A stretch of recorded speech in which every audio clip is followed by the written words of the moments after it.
ፈረንጆች ጋር እየተከተልን እናወራለን። ያ ማለት ምንም ስህተት ሳይበግረን ወይንም ደግሞ የቋንቋ ስርዓቱን ማበለሻሸቱን ብዙም ሳያስጨንቀን ሳያሳስበን በደንብ በራስ በመተማመን መልእክት ማስተላለፍ ስለነበረ ዋና ዓላማው ስናወራ ነበር። ግን በጣም የማረሰው አንድ የገጠመኝ ነገር ቢኖር ትኩረቱ ሌላ ቦታ ላይ የሆነ የነበረ ሰው በሆነ አጋጣሚ በድንገት ተሽሞ የሆነ ከፍተኛ የስልጣን ደረጃ ላይ ደረሰና በቃ የነበረው ጸጸት ቁጭት ልነግራችሁ አልችልም። ለማርኬቲንግ ከሆነ በ3 ወር በደንብ አቀላጥፈህ ትናገራለህ እላለሁ። በ90 ቀን ይላል አንዳንድ ሰው፣ በ30 ቀን በ20 ቀን ምናምን እንደዚህ ሲል ትሰማላችሁ ሰው። ይሄ ቢዝነስ ለመሳብ የሚደረግ አካሄድ ነው። በፍጹም አልስማማበትም። አንዳንድ ሰው በጣም ፈጣን ነው ገንዘብ ለመክፈል። ታዲያ ስልጠናውን ፕሮግራም ላይ ግን ምን ያክል ጊዜ ይከታተላል ስትሉ ብዙም የለበትም። ሰላም ጤና ይስጥልኝ፣ እንዴት ናችሁ? ገሬ ነኝ ከሲምፕል እንግሊሽ ዩቲዩብ ቻናል። ዛሬ በዚህኛው ክፍል እንግዲህ ከእናንተ የተነሱ ጥያቄዎች አሉ። አንዳንድ ፐርሰናል የህይወትን የሚመለከቱ ከቋንቋ ጋር በተገናኘ የተነሱ ጥያቄዎች አሉ። እነሱን ጥያቄዎች በደንብ እስኪ እያብራራው ከእናንተ ጋር ቆይታ የምናደርግ ነው የሚሆነው። እርግጠኛ ነኝ ትዝናኑበታላችሁ፣ ጥሩ ቆይታ እንደሚኖራችሁ ተስፋ አድርጋለሁ። አዲስ ከሆናችሁ ሰብስክራይብ ማድረጉን እንዳትረሱ። ሰላም፣ እንዴት ናችሁ? ገሬ ይባላለሁ። እንግሊዘኛ ቋንቋ ላለፉት 14 ዓመት በማስተማር አዲስ አበባ፣ በአዳማና በባህር ዳር ልዩ ስልጠናዎችን በመስጠት ቆይተናል። አሁን ደግሞ አሜሪካን ሀገር፣ ካናዳ፣ እንግሊዝ፣ እስራኤልና ዱባይ እንዲሁም ሌሎች ቀሪ የዓለማችን ክፍሎች ላይ በኦንላይን የፐርሰናል በግል ክላስና እንዲሁም ደግሞ በግሩፕ ለተማሪዎች እየሰጠን ያለነውን ስልጠና ወደ ሀገራችን በማምጣት ልዩ ስልጠና ባላችሁበት ቦታ ከየትኛውም ጫፍ የሀገራችን ክፍል ላይ ሆናችሁ እኛ ጋር ስልጠና እንድትወስዱ እድሉን አመቻችተናል። ለጀማሪዎች፣ ለመካከለኛና ለአዋቂዎች የሚባል የተለያየ የተከፋፈለ የስልጠና መርሃ ግብር ነው ያዘጋጀንላችሁ። እንግሊዘኛ ቋንቋ ላይ የቃላት እጥረት፣ አረፍተ ነገር አያይዞ የማውራት በራስ የመተማመን ስሜትና ፕሮናውንሲዬሽን ላይ ክፍተት ካለባችሁ ይህ አይነት ስልጠና በእርግጠኝነት አንድ ስቴፕ እንደሚያሻግራችሁ ተስፋ እናደርጋለን። ደግሞም እንዳትጨነቁ፣ ክፍያው እጅግ በጣም ኪስ የማይጎዳ ርካሽ የሚባል ክፍያ ነው። እሱን ለማግኘት እንግዲህ ስክሪኑ ላይ በምትመለከቱት ስልክ ቁጥር ገሬ ብላችሁ ብትደውሉ ወይንም ደግሞ ጸሐፊዎቻችን ብታገኙ ሙሉ መረጃ ማግኘት ትችላላችሁ። አሁኑኑ ደውሉልን። ምዝገባው አሁን ይጀምራል። በአዲስ ዓመት 2018ን ልዩ የእንግሊዘኛ ቋንቋ ብቃት ደረጃ ላይ ለመድረስ ወደ ዳላስ የቋንቋዎች ማሰልጠኛ ተቋም ጎራ በአካል ማለት ትችላላችሁ። አዲስ አበባ ዋናው ቅርንጫፋችን መገናኛ ከደራርቱ ህንፃ አጠገብ ሲቲ ሞል 4ኛ ፎቅ እንገኛለን። ብቃት ላለው ስልጠና እንዲሁም ደግሞ በራስ መተማመን ለሚደረግ ከፍተኛ የሆነ የእንግሊዘኛ ቋንቋ መሻሻል ሂደት ዳላስ ዋስትናውን ይሰጣቸዋል። እንግሊዘኛ የለመድኩት እንደ እውነቱን ለመናገር ከልጅነት ጀምሮ ያደግኩበት አካባቢ የውጭ ሀገር ዜጎች ጋር በየጊዜው የሚያገናኝ እንትን ስለነበረ የማውራት እድሉ ነበረን። ያው ከ3ኛ ክፍል ከ4ኛ ክፍል ጀምሮ እንዲሁ በደንብ እናወራለን። በደንብ ፈረንጆች ጋር እየተከተልን እናወራለን። ያ ማለት ምንም ስህተት ሳይበግረን ወይንም ደግሞ የቋንቋ ስርዓቱን ማበለሻሸቱን ብዙም ሳያስጨንቀን ሳያሳስበን በደንብ በራስ በመተማመን መልእክት ማስተላለፍ ስለነበረ ዋና ዓላማው ስናወራ ነበር በደንብ። ስለዚህ ከዛ ጊዜ ጀምሮ እንግሊዘኛ እያዳበርኩ መጣሁ ብዬ አስባለሁ። ግን ተርኒንግ ፖይንት ተብሎ የሚገለጸው በትክክል እንደው ወደ እንግሊዘኛ ቋንቋ የማዳበር ሂደት የገባውበት ብዬ የማስበው ከ5ኛ ወደ 6ኛ ክፍል በተሸጋገርኩበት ጊዜ በነበረው ሰመር ጊዜ የግል ስልጠና እንወስድ ነበርና አይ ቲንክ በጣም ቤዚክ የሚባለውን የኮሚኒኬቲቭ ግራመር ፓርት እና አጠቃላይ የሰዋሰው ህጉን በማንበብ ትንሽ ያጠናውበትና ያሻሻልኩበት መሰረታዊ ነገር ስለነበር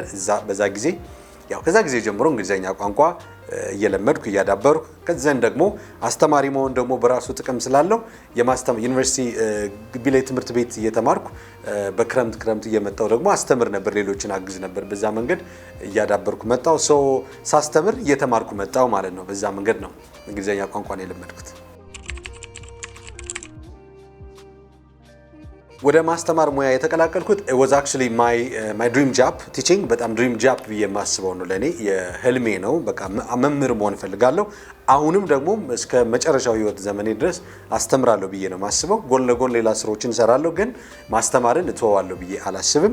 ስለዚህ ዩኒቨርሲቲ ግቢ ላይ የተለያዩ ትምህርቶችን ተምሬያለሁ። እነዛን ትምህርቶች የተለያዩ ዲሲፕሊኖችን አጥንቻለሁ። to be honest ግን በዋናነት በጣም ወደው የእንትን ስራ ነው፣ የማስተማር ስራ ነው። ስለዚህ ከዛ ጊዜ ጀምሮ የልጅነት ፍላጎቴን ለማሟላት ወደ ማስተማሩ ገባው።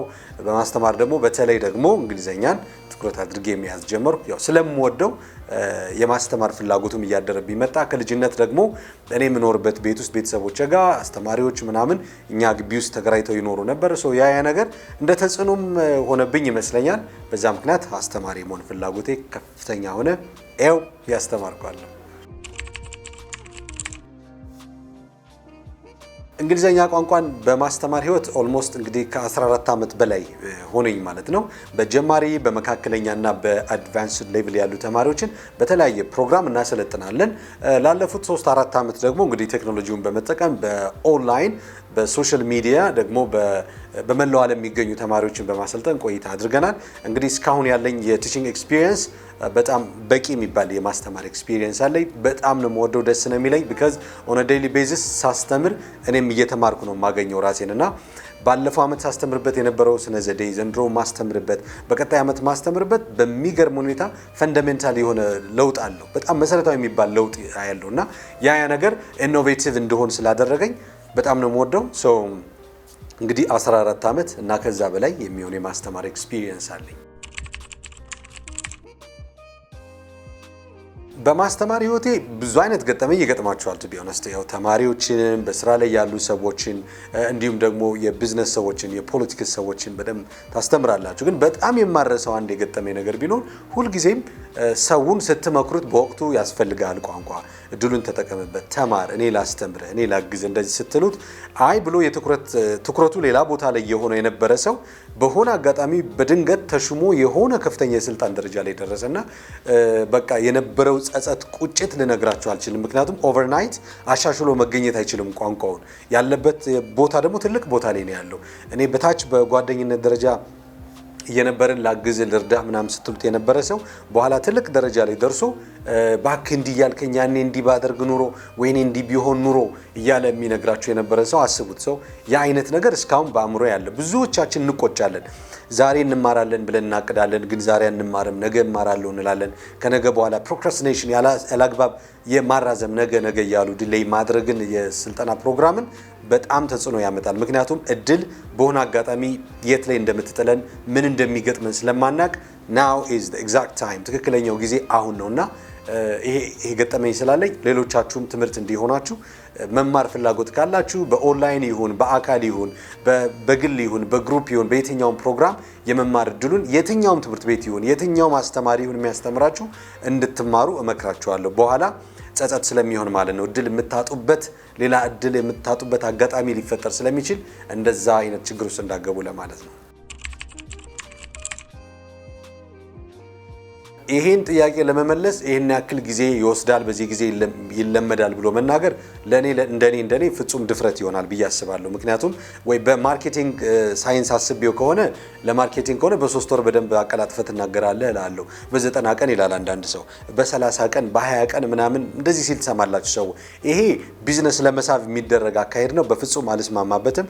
በዚህና ያክል ጊዜ እንግሊዘኛ ይለመዳል የሚባል አይደለም። ምክንያቱም ሁለት ዲተርማይኒንግ ፋክተርስ ይኖራሉ። ቤዚክሊ የመጀመሪያው ምን አይነት አስተማሪ ነው የሚያስተምረን፣ ሁለተኛ ደግሞ እናንተ ምን አይነት ተማሪ ናችሁ። መምህሩ ምንም አይነት ጉብዝና ቢኖረው የትኛውም የተጠና ውጤታማ የማስተማር ስነ ዘዴ ይዞ ቢቀርብ እናንተ ደፋር ሆናችሁ በሚነግራችሁ ፕሮግራም ውስጥ ራሳችሁን ካላገኛችሁትና ኢንቮልቭ ማታደርጉ ከሆነ ኢንተራክቲቭ ማይሆን ከሆነ አካሄዳችሁ ለውጡ በእርግጠኝነት ይገደባል። ስለዚህ በ3 ወር ብልህ በ2 ወር ብልህ በ1 ወር ወይም ደግሞ በ6 ወር በ1 ዓመትም ሊቀጥል ይችላል። ስለዚህ በዚህን ያክል ጊዜ ማለት አይቻልም። ግን እርግጠኛ ሆኜ መናገር የምችለው ኦን አ ዴይሊ ቤዚስ በየቀኑ የምናደርገውን የመማር ሂደታችን አክቲቭሊ በደንብ መከታተል ከቻልን ምንፈልገው አይነት ለውጥ ማምጣት ይቻላል። ለውጡ ደግሞ በየቀኑ መሰረት ያደረገ ለውጥ ይመጣል ብዬ አስባለሁ። እኛ ጋር እንግዲህ በብዙ አይነት መንገድ እንደርሳለን ተማሪዎቻችን። አሁን ቀደም ሲል እንደነገርኳችሁ በዋናነት እንግዲህ ካሁን በፊት የምናስተምረው የነበረው በፊዚካል ክላስ ላይ ነበር። ቤዝ አድርገን የምናስተምረው የነበረው በተለያዩ ቦታዎች አሉን ትምህርት ቤት እናስተምራለን። በአካል ነበር። አሁን ግን በኦንላይን አሜሪካን ሀገር፣ ካናዳ፣ እንግሊዝ፣ አውስትራሊያ፣ ዱባይ፣ ኩዌት፣ ሁሉም የዩኤኢ ኤሚሬቶች ስልጠና እንሰጣለን ማለት ነው እና በየትኛውም ዓለም ሆኖ ተማሪዎች ይወስዳል። ያ ማለት ቨርቹዋሊ ነው ትሬኒንጉ የምንሰጠው፣ በዙም ነው ስልጠናውን የምንሰጠው። ከስልጠናው አንጻር ደግሞ ስንመለከተው እንግዲህ በግል ስልጠና አለን፣ በግሩፕም የሚሰጥ ስልጠና አለ። በግል የሚሰጥ ማለት ለአንድ ተማሪ አንድ አስተማሪ ተመድቦ ፐርሰናል ኮች የሚደረግበት ነው፣ ጥሩ ጋይዳንስ የሚሰጥበት ፕሮግራም ነው። በግሩፕ ማለት ደግሞ አንድ ክላስ ላይ 15 ተማሪዎችን በአካል ወይንም ደግሞ በኦንላይን የተደራጁ ክላሶች ላይ ስልጠና መውሰድ ነው። ዋናው ነገር ግን እዚህ ለጀማሪዎች ለመካከለኛና አድቫንስድ ሌቭል ላይ ላሉ ከፍተኛ ደረጃ ላይ ላሉ እንዲሁም ደግሞ በሳይንሳዊ አገላለጹ እንግዲህ A1 A2 B1 B2 እና C1 C2 በሚባል ደረጃ ያሉ ተማሪዎችን በደንብ ጥርት ያለ ስልጠና እየሰጠን ነው የምንገኘው። ጠቅለል ሳደርገው እንግዲህ በኦንላይን እና በአካል በተለያዩ ፕሮግራሞች ስልጠናዎችን እንሰጣለን ማለት ነው። የኛ ትምህርት ቤቶች አሁን የሚገኙት እዚሁ አዲስ አበባ መገናኛ ከደራርቱ ህንፃ አጠገብ ሲቲ ሞል 4ኛ ፎቅ እንገኛለን። ዳላስ የቋንቋዎች ማሰልጠኛ ተቋም ብዙ ሰው ያውቀዋል። በእርግጥ በትልቁ ዳላስ ሚል ማስታወቂያ ስላለው። ከዛ ውጭ አዳማ ደግሞ ፊዚካል ክላስ ነበረን። እሱን የአዳማውን ወደ ኦንላይን ክላስ ቀየር ነው። አሁን በባህር ዳር የነበረው ትምህርት ቤት አሁንም እንዳለ ነው። በኦንላይንም በአካልም በግል በግሩፕ በተለያየ አማራጭ ስልጠናዎችን እዛም እየሰጠን እንገኛለን። ስለዚህ አዲስ አበባ፣ አዳማና ባህር ዳር ትምህርት ቤቶች አሉ። እንግዲህ ወደፊት ደግሞ እግዚአብሔር ከረዳን ከፈቀደልን ብዙ ቦታዎች ላይ እንከፍታለን ብለን እናስባለን። አዲስ አበባ የዋናው ቅርንጫፍ መገናኛ ነው ያለው።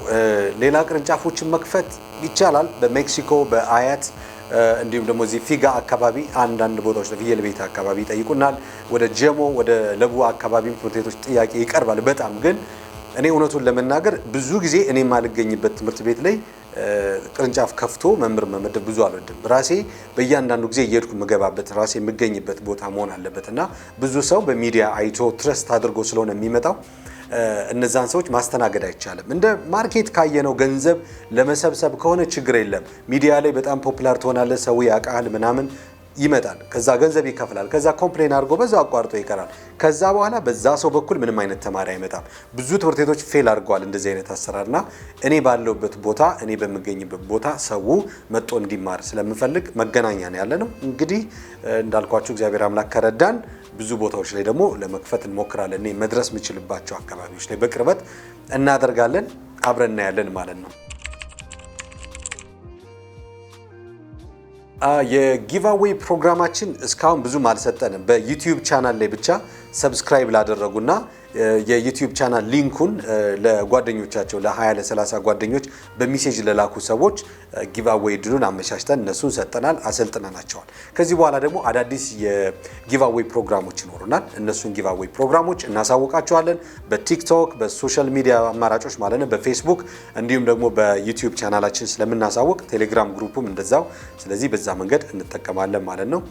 ምናልባት ይህ እንዳያመልጣችሁ የምትፈልጉ ሰዎች ዳላስ ላንጉጅ ስኩል ብላችሁ ብትገቡ ቴሌግራም ላይ ታገኙታላችሁ። ጆይን አድርጉ። ኖት አለ፣ በፒዲኤፍ የተዘጋጀ ኖት አለ። የ3 ወር ስልጠናው በነፃ የሚሰጠው እዛው ጋር ተቀምጧል። ብዙ አይነት ኤክስፕሬሽኖች እዛ ላይ ይቀመጣሉ። ስለዚህ ይሄኛው አንደኛው መማሪያ መንገድ ስለሆነ ጊቫዌዩም እንዳያመልጣችሁ በዛው ቴሌግራሙን ዳላስ ብላችሁ ግቡ እንዳትረሱ። DALLAS ነው፣ ዳብል ኤስ ነው ስክሪኑ ጋር እንደምትመለከቱት። በዚህ አማራጭ ጊቫዌይ ይዘጋጃል። በአስተማሪ ደረጃ ኦልሞስት ወደ 12 መምህሮች አሉ ከኔ ጋር ስልጠና የሚሰጡ በኔ ስር ያሉ ማለት ነው። በሰራተኛ ደረጃና ጸሐፊ በማስተዳደር በማስተባበር ደረጃ ካየነው ወደ 18 ሰዎች ይደርሳሉ። በዚህ መንገድ ስልጠናውን እየሰጠን ነው ያለነው። ዋናው ነገር ግን ቁጥሩ ሳይሆን ኳሊቲ ዋይዝ እንዴት አይነት ስልጠና እየተሰጠ ነው የሚለው ነገር በጣም ያሳስበኛል ሁልጊዜ። የወደፊት ሙያዊ እቅድ አይወራም።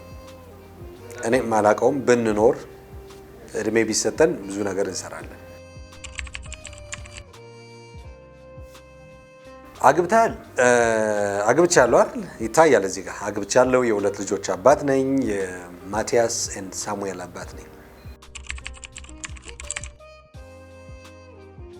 እንደኔ እንግዲህ የግል ሀሳብ ስለሆነ የምናገረው እዚህ ላይ ቅሬታ እንዳይሰማችሁ። የእንግሊዘኛ ቋንቋ መሰረታዊ ክፍተታችን መነሻው ብዬ የማስበው በዋናነት ካሁን በፊት የመጣንበት የትምህርት ስርዓት እንደምታውቁት ግራመር ቤዝድ የሆነ ትምህርት ነበረ።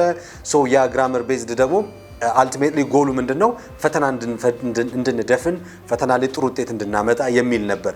ፈተኖቻችን ደግሞ በአብዛኛው የነበሩት የጽሁፍ ነው። ስለዚህ ለፈተና በሚል ስለነበረ ምንማር የነበረው ፈተና ደግሞ በባህሪው መረዳት ትችላላችሁ መፈተን ነው። በቃ መፈተን የሆነ ቻሌንጅ መደረግ አይነት ነገር ስሜት የበዛው ነገር ነበር የምንማርበት መንገድ። ስለዚህ ያ ነገር ፈተናውን ካለፍን በኋላ ፈተናው ከተደፈንም በኋላ በቀሪ ህይወታችን ላይ የሚቀረው ዕውቀት አያሳስበንም። እስከ ፈተናው ድረስ ነበር የምናጠናው፣ ማወቅ የምንፈልገው እስከ ፈተናው ድረስ ነበረ። ከዛ በኋላ ተጎዳን። ስለዚህ ትምህርቱ ምን እያልኳችሁ መሰላችሁ? ትምህርቱ ስኪል የሚለውን ነገር ክህሎት የሚለውን ላይፍ ሎንግ የሆነውን የክህሎት ክፍል ረስተነው ነበር፣ ገለነው እንድናልፍ ሆኗል። እና ያ ነገር ጎድቶናል። እንግዲህ ኢማጂን 12 ዓመት ትምህርት ቤት ተምሮ ዩኒቨርሲቲ ግራጁዌት አድርጎ ማስተርስ አለኝ ብሎ ፒኤችዲ አለኝ ተብሎ ረጅም ዓመት ደግሞ የማውራት ኤክስፒሪየንስ አለኝ ተብሎ ግን እስካሁን ድረስ ኮንፊደንስ የለንም። በቃላት እጥረት እንሰቃያለን። ፕሮናንሲዬሽን ላይ ክፍተት አለብን። አረፍተ ነገር አያይዞ ማውራት ላይ በጣም ስትራግል እያደረግን ያለ ነው። ይሄ ማለት ትንሽ ወደ ኋላ ትምህርት ቤት ላይ የነበረው ስርዓት ችግር አለ ማለት ነው። ከዚህ በተሻለ ግን ቋንቋ በመልመድ ምሳሌ ካየነው በጣም ጀግና የሆኑ ጎበዝ አረብ ሀገር የሚኖሩ እህት ወንድሞቻችን አሉ። በአንድ ዓመት ባልሞላ ጊዜ አረበኛን በደንብ መናገር ይችላሉ። እንግሊዘኛ ቋንቋ እናንተ መልመድ የምትፈልጉ ከሆነ መሰረታዊ ክፍተቱ ያ ስለነበር ማይንድ ሴታፓችሁ ፊክስድ ማድረግ የለባችሁ። ፊክስድ ማይንድ ሴታፕ በጣም ነው የሚጎዳችሁ። ምን ማለት ነው? አልችልም፣ እኔ እኮ እንግሊዘኛ አይገባኝም፣ እንግሊዘኛ ለኔ በጣም ከባድ ነው የሚለውን አመለካከት እሱን አስወግዱ። ግሮዝ ማይንድ ሴታፕ ቢኖራችሁ ጥሩ ነው። መቀየር ይችላል፣ መሻሻል ይችላል፣ የሚቀየር ነው፣ የሚለወጥ ነው የሚለውን አሳሰብ እንድትይዙ ያስፈልጋል። ስለዚህ ወደ ኋላ ብዙ ሚስ ያደረግናቸው ነገሮች አሉ ብዬ አስባለሁ። ባጭሩ እንደዚህ ነው መግለጽ የምችለው። ስለዚህ መፍትሄው ቀላሉን መፍትሄ አንድ ነገር ነው። የመጀመሪያው ነገር ትምህርት ቤት መማር አለባችሁ። በኦንላይን የሚሆን በአካል በፈለጋችሁት አማራጭ የትም ትምህርት ቤት ተማሩ፣ የትም ቦታ ላይ ተማሩ። ነገር ግን ትምህርት ቤቱ መጀመሪያ ደረጃችሁን ሊነግራችሁ ይገባል። ከዛ ደግሞ ምን አይነት ክፍተት እንዳለባችሁ ሊነግራችሁ ይገባል። ከዛ ምን አይነት ስልጠና እንደሚሰጣችሁ ማወቅ መቻል አለባችሁ። ክፍተታችሁን ለይቶ ደረጃችሁን ካሳወቀ በኋላ ምን አይነት ስልጠና እንደሚሰጣችሁ በደንብ ከለያችሁ በኋላ በስልጠና ውስጥ መግባት ትችላላችሁ። ዝም ብሎ ገንዘብ መክፈል ለውጥ ያመጣል ማለት አይደለም። አንዳንድ ሰው በጣም ፈጣን ነው ገንዘብ ለመክፈል። ታዲያ ስልጠናውን ፕሮግራም ላይ ግን ምን ያክል ጊዜ ይከታተላል ስትሉ ብዙም የለበትም። እስከ መክፈል ፈጣን፣ ከመክፈል በኋላ ግን ብዙም አክቲቭ የማይሆን ሰው አለ። ይሄ ነገር ለውጣችሁን ስለሚያጓትተው ወይም ስለማይቀይራችሁ ፉል ኮሚትመንት ያስፈልጋል። ኮንቲኒቲም ደግሞ ያስፈልጋል። ኮንሲስተንሲ በጣም ወሳኝ ነው። ተከታታይነት ባለው መንገድ ስልጠና ብትወስዱ ለውጣችሁን ማየት ትችላላችሁ ማለት ነው። አሁን የገለጽኩት ነገር ከተማሪዎች ድክመት ጋር የተገናኘ ነገር ነው። ሙሉ ትኩረት አለመስጠት፣ ቀሪ ማብዛት፣ ምንድነው መማረው፣ እንዴት ነው መማረው ብሎ አለመጠየቅ፣ ዝም ብሎ መጥቶ ከፍሎ መግባት። በቃ እንዴት ነው መማረው፣ አካሄዱ እንዴት ነው፣ ምን ይጠበቅብኛል ከኔ ምናምን፣ ከናንተስ ምንድነው ማገኘው የሚለውን መገምገም ያስፈልጋል እንደ ተማሪ ማለት ነው። በየቀኑ ክላስ ስትማሩ ምን አዲስ ነገር አገኘው፣ እሱን ጥያቄ መጠየቅ ከቻላችሁ በየቀኑ የሚጨመርላችሁ ነገር ነው እውቀታችሁን እያዳበረ ክህሎታችሁን እያሰፋ የሚመጣው። በዚህ መንገድ ስልጠና የማያደርግ ተማሪ ብዙ ጊዜ እንደ ድክመት የሚታይበት ይሄ ነው። ስለዚህ እንግዲህ ለዛሬ ይዤላችሁ የመጣሁት ከናንተ የተነሱ ጥያቄዎችን ለመመለስ የሞከርኩት ይህን ይመስል ነበር። አብራችሁኝ ስለነበራችሁ በጣም አድርጌ አመሰግናለሁ። ታንክ ዩ ሶ ማች። በቀጣይ ትምህርት ይዤላችሁ እመጣለሁ። እስከምንገናኝ ሰላም ቆዩ።